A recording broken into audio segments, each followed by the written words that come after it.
El derecho internacional humanitario, recu- recordando que pertenece al indicador número 3 del primer periodo.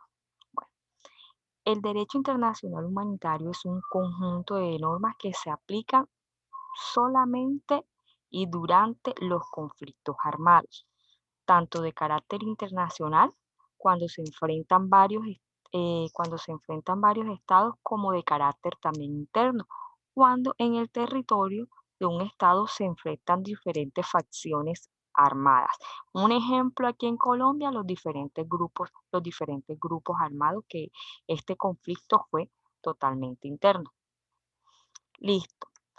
¿Qué tenemos que tener claro? Tenemos que tener claro la diferencia entre el derecho internacional humanitario y el derecho internacional de los derechos humanos, que son dos ordenamientos jurídicos diferentes pero se complementan entre sí.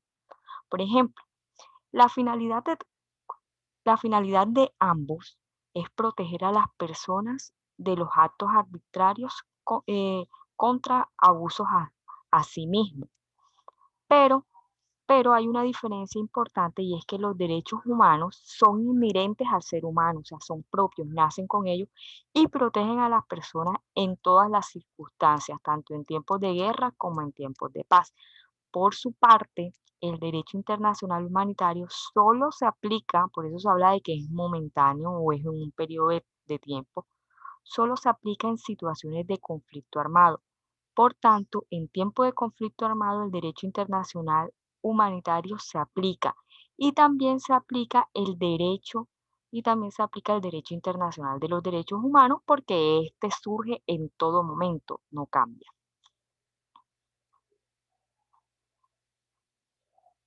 Entonces, podemos decir que esta definición o esto acerca del derecho internacional humanitario se aplica o lo constituyen los conflictos armados y contiene diferentes cuerpos normativos.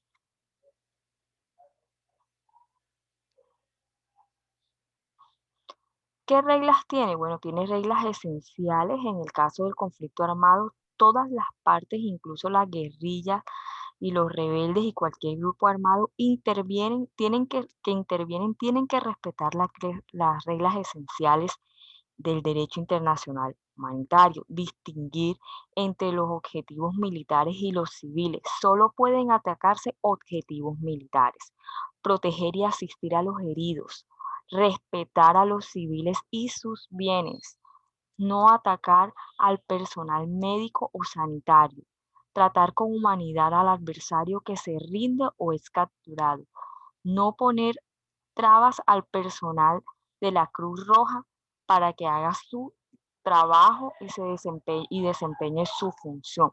¿Por qué hablamos de la Cruz Roja? Porque la Cruz Roja es un organismo humanitario independiente que interviene en este proceso o que interviene en estos actos o en estos conflictos armados.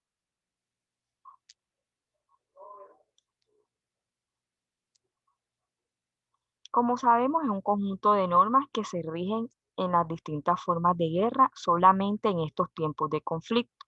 ¿Para qué se trata? ¿Cuál es el objetivo principal?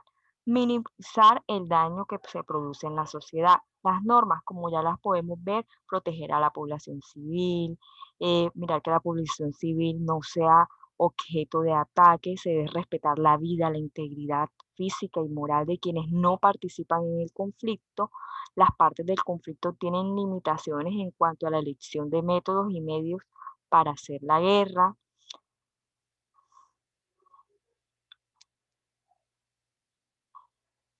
El derecho internacional humanitario consta de diferentes normas y diferentes protocolos adicionales, como son el protocolo de los convenios de Ginebra, que son cuatro protocolos. Estos convenios hablan sobre cómo llevar a cabo o cuáles son las normas jurídicas que se deben establecer en los tiempos de conflicto. Por ejemplo, el derecho de Ginebra o el convenio de Ginebra, su finalidad consiste en proteger las víctimas de las situaciones del conflicto armado, combatientes fuera de combate, ya sean heridos, enfermos, náufragos, prisioneros de guerra, población civil, así como en general a todas las personas y bienes que no toman o han dejado de tomar las partes en la guerra, o sea, que se abandonan el combate. Y por otra parte, encontramos también de que existen estos convenios y el primer convenio, su objetivo principal es aliviar la suerte que corren los heridos y los enfermos de las Fuerzas Armadas en campaña. El segundo, aliviar la suerte que corren los heridos y los enfermos náufragos de las Fuerzas Armadas en el mar. Y el tercero, más que todo, es sobre el trato que deben recibir los prisioneros en la guerra. Y el último convenio de Ginebra es la protección de vida a las personas civiles, o sea, a los no combatientes en el tiempo de guerra. Sabemos que este derecho internacional humanitario, quiero que tengamos claro que solo se aplica en caso de conflicto armado. Entran en juego cuando se ha desencadenado un conflicto y se aplica a todas las partes sin tener en cuenta quién lo inició. Como podemos ver, el derecho de Ginebra, ¿cuál es la finalidad? La finalidad consiste en salvaguardar y proteger las víctimas de las situaciones del conflicto armado, como les estaba diciendo anteriormente, y también entran otras normativas importantes que es los convenios de la Haya o los derechos de la Haya. Más que todo, estos derechos son un cuerpo normativo donde se estipulan los deberes y derechos de los beligerantes cuando dirigen o participan en operaciones militares, así como los límites en los que se respeta a medios y métodos para dañar al enemigo.